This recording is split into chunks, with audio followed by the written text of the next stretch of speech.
Auzubillahiminash-shaytanir-rajim. Bismillahir-rahmanir-rahim. Assalamu alaikum students. I am your commercial geography teacher, Professor Naveed Ali. Let's start our 8th lecture of chapter number 3 Natural Vegetation. आज हमारा जो topic है वो है पाकिस्तान के हवाले से। अभी तक हम लोगों ने वर्ल्ड के हवाले से नेचुरल वेजिटेशन को काफ़ी डिटेल से स्टडी किया है। आज का जितना भी लेक्चर होगा वो सारे का सारा पाकिस्तान के हवाले से होगा। पाकिस्तान जब माज़ वजूद में आया था तो उस वक़्त इसके ओनली 1.4 मिलियन हेक्टेयर के ऊपर जो है वो नेचुरल वेजिटेशंस मौजूद थी, जो कि अब जो है इस वक़्त बढ़ के 5.3% इनके 5.123 मिलियन हेक्टेयर एरिया के ऊपर जो है वो ये हमारे फॉरेस्ट जो है वो एक्सपेंड कर गए हुए हैं। इतने एरिया को जो है हम लोगों ने फॉरेस्ट से जो है वो कवर कर लिया हुआ है। और अगर हम लोग इसके अंदर इसकी नेचुरल वेजिटेशंस को भी ऐड कर लें तो वो तकरीबन 11 मिलियन हेक्टेयर, इनके तकरीबन 11% के राउंड अबाउट जो है वो बन जाता है पाकिस्तान के टोटल एरिया का। इस वक्त पाकिस्तान के हवाले से चंद एक मैंने यहाँ पर कुछ इन्फॉर्मेशंस लिखी हैं कि उसको पहले देख लेते हैं कि जो वेजिटेशन से रिलेटेड है, फिर उसके बाद जो है आज हम लोग इसकी टाइप्स वगैरह को स्टडी करके इसको कंप्लीट करेंगे। Pakistan is located in the west of monsoon region. Monsoon region में जो स्पेशली पूरी दुनिया में जो सबसे स्पेसिफिकली जिस एरिया को कंसीडर किया जाता है वो पाकिस्तान, इंडिया, नेपाल, भूटान और बांग्लादेश। बांग्लादेश वो स्टार्टिंग पॉइंट है कि जहाँ से ये मानसून विंड्स जो है वो पाकिस्तान में एंटर होती हैं।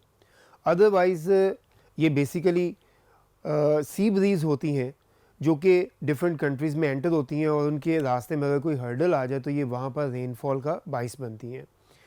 तो पाकिस्तान जो है ये मानसून रीजन के वेस्ट में वाक़या है। जैसे ये मैप भी यहाँ पर बना हुआ है, ये बे ऑफ बंगाल है, ये अरेबियन सी है, तो ये बांग्लादेश, भूटान, नेपाल, इंडिया, पाकिस्तान।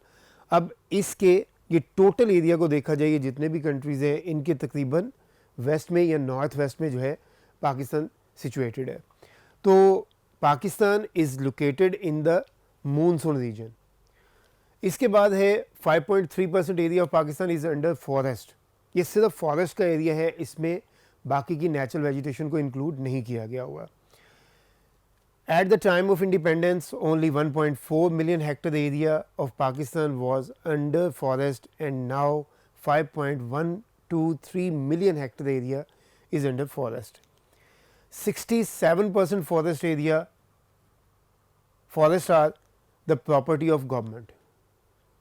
जितने भी फॉरेस्ट पाकिस्तान के अंदर जो 5.3% हम लोगों ने पढ़े हैं उसमें से 67% जो है वो गवर्नमेंट की मलकियत है और बाकी का 33% जो है वो निजी शोबा की मलकियत है। इसके बाद आ जाता है forest are providing 1/3 energy to Pakistan. Pakistan में जो एनर्जी की रिक्वायरमेंट्स हैं उसमें से 1/3 जो है यानी कि अप्रॉक्सीमेटली 33% जो है उसमें पार्टिसिपेशन जो है वो फॉरेस्ट की और नेचुरल वेजिटेशन की है। The natural habitats for 30 lakh animals of Pakistan, कि पाकिस्तान की जितनी भी नेचुरल वेजिटेशंस हैं कि जो नॉर्थ, साउथ, ईस्ट, वेस्ट में पाकिस्तान में पाई जाती हैं, ये सारी की सारी जो है पाकिस्तान के अंदर जो वाइल्ड एनिमल्स हैं, जो जंगलात में रहने वाले जानवर हैं, उनकी टोटल तादाद में 30 लाख एनिमल्स ऐसे हैं कि जिन्होंने इसको अपना मस्कन बनाया हुआ है, इसको अपना घर बनाया हुआ है। यानी कि जंगलात जो हैं वो पाकिस्तान के 30 लाख जानवरों को रहाइश फराहम करते हैं। फिर इसके बाद है Pakistan is divided into 3 ecological zones. Pakistan को 3 ये माहौलियाती जो जोन होते हैं उनमें डिवाइड किया जाता है और इनको बड़ा कॉमन, बड़ा इजी से जोन्स हैं कि इनको पहला जोन है माउंटेनस रीजन, कि पाकिस्तान के जो फॉरेस्ट हैं, नेचुरल वेजिटेशंस हैं, उनका एक रीजन बना दिया गया हुआ है कि वो माउंटेनस है। कि पाकिस्तान में आपको पता है मोर देन 58% माउंटेन्स हैं, पहाड़ हैं। अब 58% पहाड़ों को एक जोन का नाम दे दिया गया जो एलिवेटेड एरियाज़ हैं। तो वहाँ पर जो वेजिटेशन है वो हमारे माउंटेनस रीजन का जो जोन है उसमें आ जाएगा। फिर प्लेन एरिया कि जिसने 42%, जिसमें डेजर्ट्स भी आ जाते हैं और आपका प्लेन भी आ जाते हैं और कोस्टल एरियाज़ भी मोस्टली आ जाते हैं, लेकिन इसमें हम लोग इस वक्त डेजर्ट्स और प्लेन एरियाज़ को शामिल करेंगे। तो इसको दूसरा रीजन कह दिया गया हुआ है। और थर्ड वन एक वाटर बॉडी यानी कि जो अरेबियन सी है उसके साथ जो लगता है, जिसको हम लोग कोस्ट लाइन कहते हैं, और उसकी टोटल लेंथ जो है वो आप लोगों को पता है कि भाई 1032 किलोमीटर है, लेकिन हम लोग इसको राउंड में पढ़ते हैं कि 1000 किलोमीटर, जिसमें से 300 किलोमीटर जो है वो सिचुएटेड है इन सिंध प्रोविंस, और 700 किलोमीटर जो है वो हमारी बलूचिस्तान प्रोविंस में आ जाती है। अब ये टोटल लेंथ जितनी भी है 1000 किलोमीटर की या 1032 किलोमीटर की, इसको हम लोग कोस्टल रीजन का नाम देते हैं। यानी कि 3 इकोलॉजिकल जोन्स हैं जिनके 3 नाम हैं, और वो कौन कौन से हैं? Mountainous region, the second one is plain region, और third one is coastal region है या कोस्टल जोन है। इसके बाद total covered area by artificial forest in Pakistan. Commonly जब हम लोग फॉरेस्ट की बात करते हैं ना, तो इसमें हम लोग कहते हैं कि जी एक नेचुरल है और एक आर्टिफिशियल। आर्टिफिशियल नॉट मीन कि हम लोग किसी मशीनरी से निकाल के उसको जो है वो कल्टिवेट किया हुआ है। Basically artificial forest are those forest which grow by the interference of human being, यानी कि ज़मीन को इंसान ने खोदा, ज़मीन के अंदर बीज इंसान ने लगाया, उसको पानी दिया, उसके बाद फिर नेचर पर डिपेंड किया कि वो उसको ग्रो करे या ना करे, क्योंकि ये प्राइमरी एक्टिविटी से बिलोंग करता है ये भी, ठीक है। जो इंसान ने खुद बीज लगा के, जो खुद पौधे को जो है एक जगह से दूसरी जगह शिफ्ट करके उसको ग्रो करने की कोशिश की है, उसको हम लोग कहते हैं आर्टिफिशियल। और जो नेचुरल होते हैं वो विदाउट ह्यूमन इंटरफेरेंस होते हैं, कि बग़ैर इंसानी अमल दखल के जो चीज़ें उगती हैं उसको हम लोग इसमें शामिल कर लेते हैं। अब जो आर्टिफिशियल फॉरेस्ट हैं उनका जो टोटल रकबा है वो 283,000 हेक्टर है पाकिस्तान के अंदर, और उनमें जो सबसे बिगेस्ट जो आर्टिफिशियल फॉरेस्ट जिसको 1866 में लगाया गया था एडी में, ईस्वी में, वो छांगा मांगा है नियर लाहौर या रायवंड के नज़दीक। आप लोग कह सकते हो कि भाई यहाँ पर ये फॉरेस्ट जो है वो पाकिस्तान का और एशिया का सबसे बड़ा आर्टिफिशियल फॉरेस्ट है। इसके बाद largest forest area of Pakistan is in KPK। Pakistan में जितने भी फॉरेस्ट एरियाज़ हैं उनमें सबसे ज़्यादा जो फॉरेस्ट ग्रो कर रहे हैं, जिन्होंने कवर किया हुआ है लार्ज एरिया को, वो KPK का एरिया है, जो कि तकरीबन आप लोगों को यहाँ पे ये प्रोविंस मिलेगा, ये दिस वन, ये KPK है पाकिस्तान के अंदर। यहाँ पर सबसे ज़्यादा फॉरेस्ट जो है पाकिस्तान में पाए जाते हैं, और सबसे लोएस्ट फॉरेस्ट एरिया जो है वो हमारा सबसे बड़ा जो प्रोविंस है बलूचिस्तान, वो ये वाला एरिया आ जाता है। यहाँ पर इस जगह पर पाकिस्तान में सबसे कम फॉरेस्ट जो है वो ग्रो कर रहे हैं। इसके बाद आ जाता है average rainfall in Pakistan is less than 10 inches. आपको पता है फॉरेस्ट एरिया जो है वो डिपेंड करता है रेनफॉल के ऊपर। जिन एरियाज़ में मोर देन 40-50 इंचेस रेनफॉल होती है वहाँ पर आपको डेंस फॉरेस्ट मिलना शुरू हो जाते हैं, यानी कि ज़्यादा जंगलात जो है मिलते हैं। लेकिन पाकिस्तान में एवरेज रेनफॉल देखी जाए तो वो लेस देन 10 इंचेस है। अब जब लेस देन 10 इंचेस होगी तो ज़ाहिर बात है कि भी वो डेजर्ट एरिया में कंसीडर किया जाएगा, और डेजर्ट एरियाज़ जो होते हैं वहाँ पर श्रब्स वगैरह या थॉर्नी बुशेस या कैक्टस टाइप के ट्रीज़ या मोजेस या लिचन टाइप की जो प्लांट्स हैं वो मिलेंगे, या वायरी बुशेस वगैरह आपको मिलेंगी, ठीक है, इस टाइप के प्लांट्स मिलेंगे।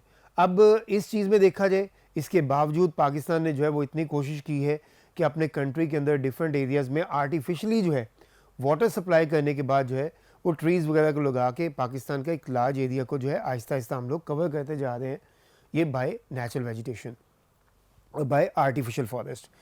अब पाकिस्तान में लेस देन 10 इंचेस रेनफॉल होती है, इसलिए इसको डेजर्ट भी कहा जा सकता है।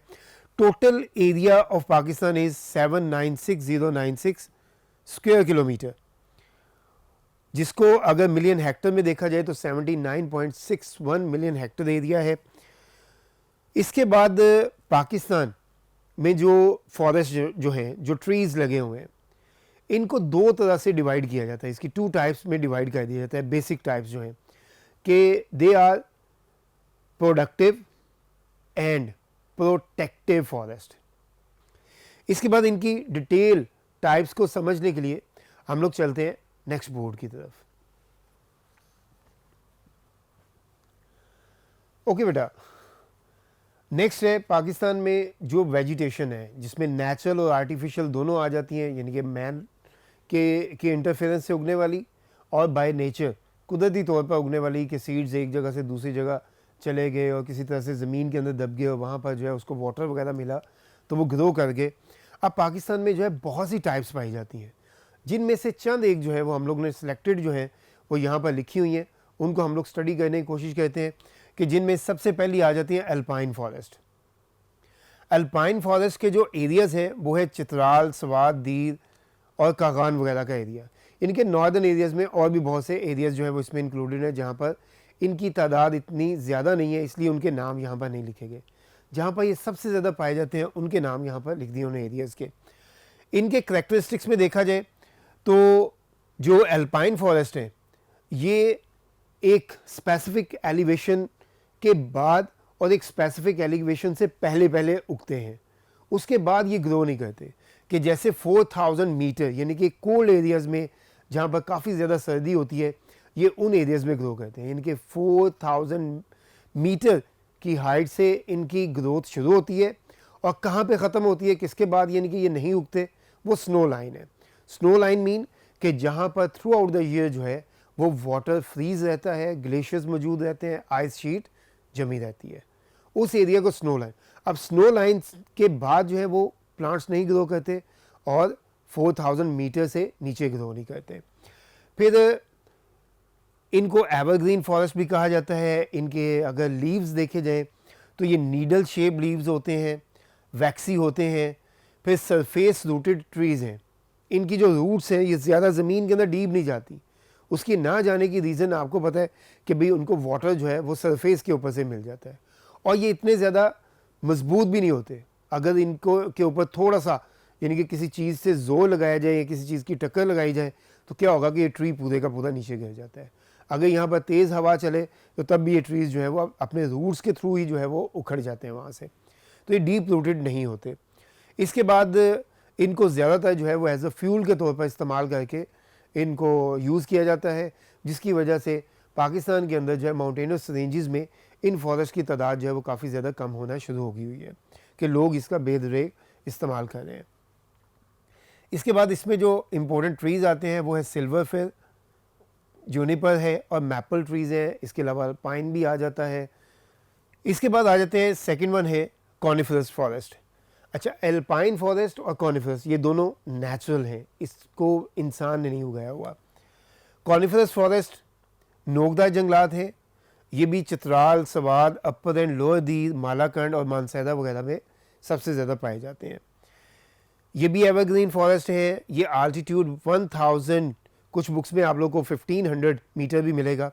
1000 मीटर टू 4000 मीटर हाइट तक जो है वो उग सकते हैं। कि जैसे मैं अगर बात करूं ये कॉनिफरस फॉरेस्ट में ही कि अगर देवदार को देखा जाए, पाइन को देखा जाए और मैपल वगैरह, इन ट्रीज़ को भी अब हम लोग प्लेन एरियाज़ में इनके अगर मैं लाहौर वगैरह की बात करूं तो ये तकरीबन 1000 फीट जो है वो हाई है फ्रॉम सी लेवल। तो इस जगह पर अगर देखा जाए तो यहाँ पर आपको पता है कि भाई ये फॉरेस्ट तो नहीं, ये ट्रीज़ जो है वो ग्रो किए जा सकते हैं अगर इनको इंटेंसिव केयर में रखा जाए।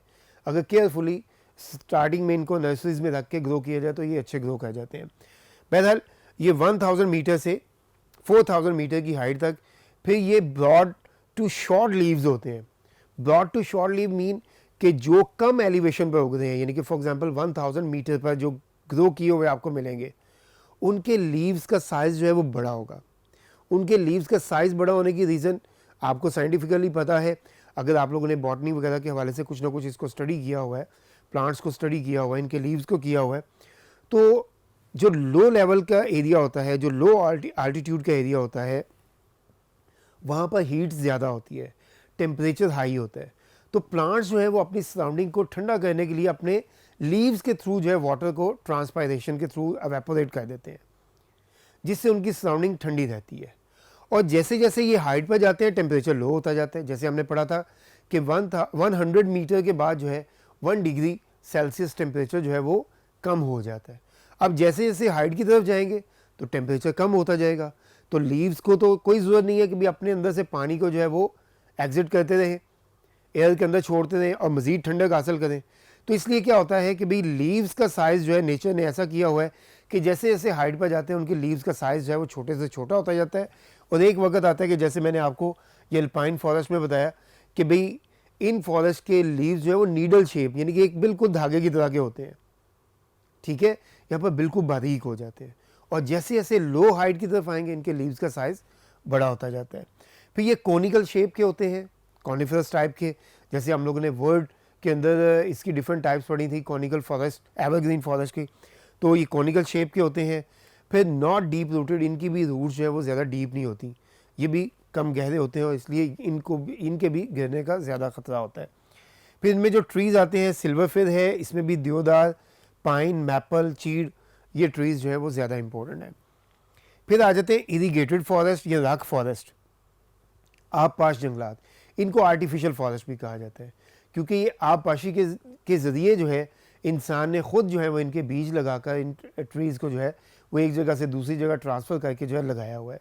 ये लीनियर प्लांटेशन में भी आ जाते हैं, लाइंस की शक्ल में, जिनको हम लोग जो है वो सड़कों के किनारों पर या आप लोग कैनाल्स के किनारों पर जो है वो लगा हुआ देखते हैं। बहरहाल इनको इस वक्त जो है, जो हम लोगों ने जिन एरियाज़ में इसको कल्टीवेट किया हुआ है, जिन एरियाज़ में इसको हम लोगों ने प्लांटेशन की हुई है, उन एरियाज़ को भी हम लोग यहाँ पर देखते हैं कि जिसमें स्पेशली जो सबसे बड़ा फॉरेस्ट है वो छांगा मांगा है आर्टिफिशियल। इसके अलावा थल के एरिया में इसको रिक्लेम करने के लिए कि दोबारा से उसको रीग्रो करने के लिए वहाँ पर जो है डेजर्ट की कंडीशंस को सेमी डेजर्ट में और फिर उसके बाद जो है उसको एक नॉर्मल कंडीशन में लाने के लिए थल के एरिया में भी जो है ये ट्रीज़ की प्लांटेशन की गई हुई है। फिर तोनसा बैराज का एरिया जो है वो चीचा वतनी का एरिया है, कोटरी बैराज है, बहावलपुर है, इसके अलावा हैदराबाद में भी जो है ये प्लांटेशन जो है की गई हुई है। ये वासक डैम के पास जो है इसको किया गया हुआ है, मंगला के पास इसको किया गया हुआ है। ये सारे आर्टिफिशियल फॉरेस्ट हैं जो इरीगेटेड हैं कि थ्रू इरीगेशन यानी कि वाटर को आर्टिफिशियली पहुंचा के, चाहे वो ट्यूबवेल के थ्रू है, चाहे वो कैनाल्स के थ्रू है, चाहे वो स्प्रिंकलर्स के थ्रू है, वो किसी भी फॉर्म में है, उनको ग्रो किया जा रहा है, उसको आर्टिफिशियल या इरीगेटेड या रॉक फॉरेस्ट जो है उसका नाम दिया जाता है। फिर इसमें इनके जो करैक्टरिस्टिक्स हैं, इसमें एवरग्रीन फॉरेस्ट भी होते हैं, एवरग्रीन ट्रीज़ भी होते हैं, डिसीडुअस भी होते हैं जो किसी भी मौसम में अपने पत्ते गिरा देते हैं। ये इरीगेटेड एरियाज़ में उगाए जाते हैं। उनको स्पेशली जो ग्रो करने का जो मेन पर्पस था वो एक तो वाटर लॉगिंग को कंट्रोल करना है, यानी कि वाटर सरफेस से जो बाहर आ जाता है, और दूसरे नंबर पर सैलिनिटी को कंट्रोल करना है, जो ये सरफेस पे आने के बाद पानी जो है जो अपने साथ सॉल्ट लाया होता है उसको वहाँ पर छोड़ जाता है, तो उसको भी कंट्रोल करने के लिए ये इरीगेटेड फॉरेस्ट लगाए गए थे। फिर इसके बाद ये हार्डवुड ट्रीज़ होते हैं क्योंकि गर्म इलाकों में उगते हैं, ये लेस देन 1000 मीटर की हाइट्स पे उगते हैं, तो इसलिए वहाँ पर हॉटनेस जो है ज़्यादा होती है, टेम्परेचर हाई होता है।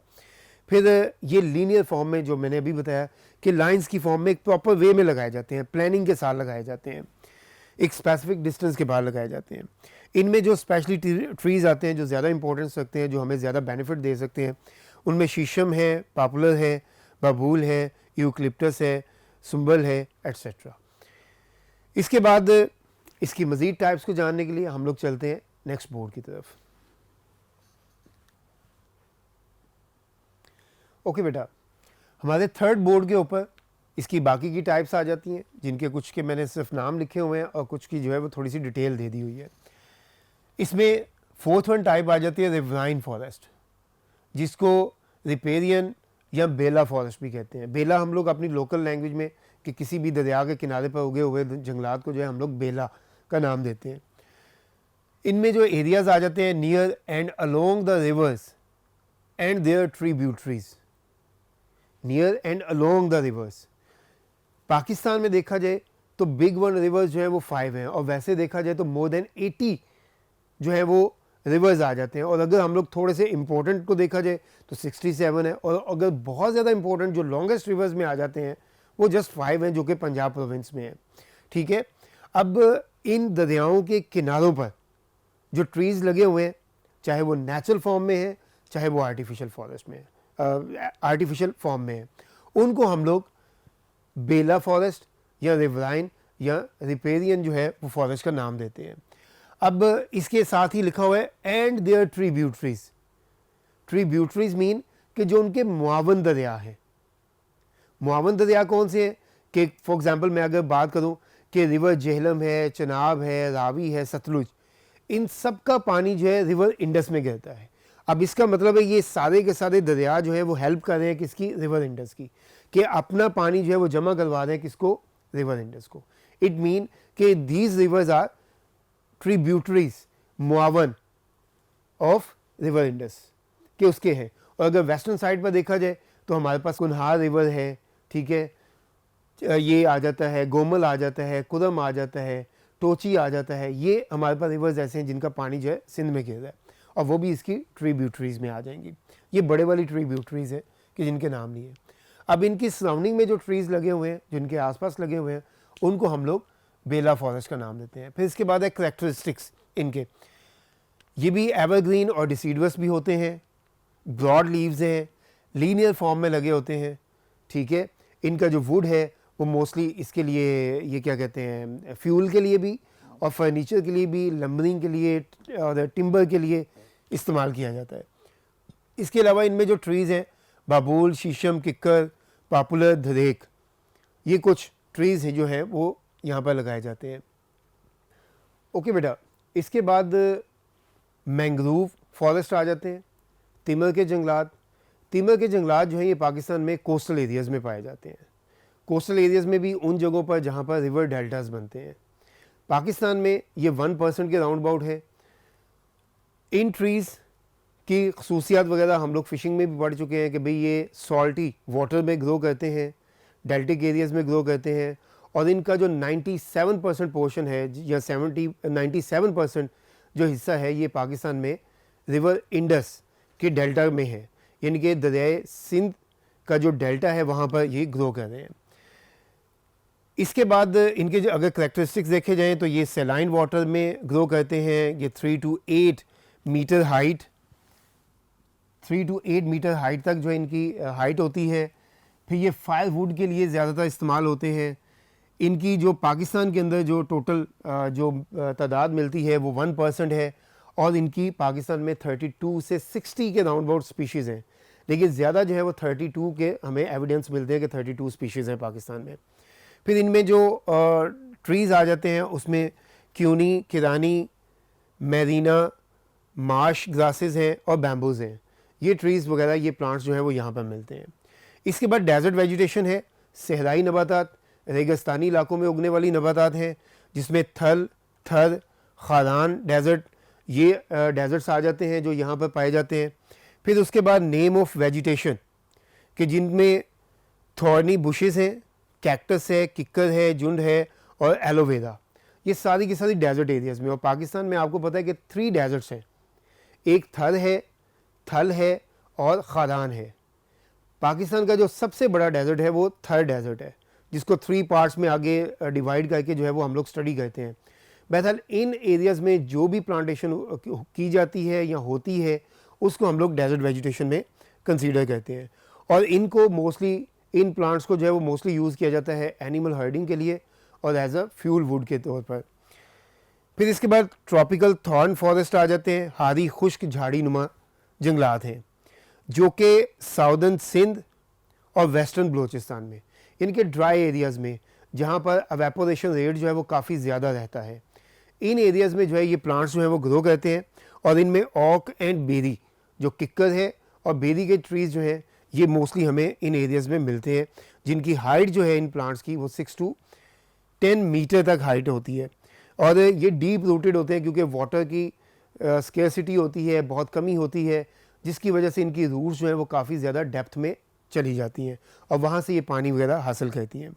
फिर इसके बाद सब ट्रॉपिकल ड्राई फॉरेस्ट आ जाते हैं, जिनको हम लोग फॉरेस्ट ऑफ प्लेट्यू यानी कि ड्राई या गर्द वादी इलाकों के जंगलात का नाम भी दिया जाता है।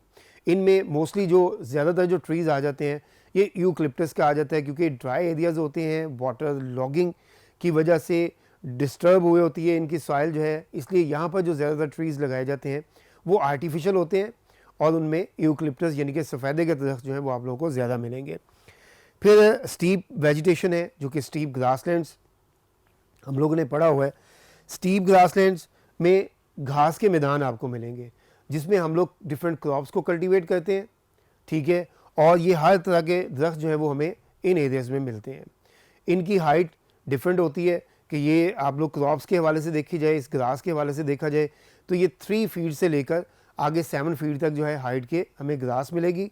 और जो बलूचिस्तान का एरिया है वो सबसे ज़्यादा प्रोमिनेंट है, और सिंध का एरिया जो है ये सबसे ज़्यादा प्रोमिनेंट है, जिसके अंदर ये स्टीप ग्रासलैंड्स पाए जाते हैं और बड़ी मिकदार में पाए जाते हैं। आज का लेक्चर बेटा इतना ही था। इंशाल्लाह मिलेंगे नेक्स्ट लेक्चर में। अल्लाह हाफिज़।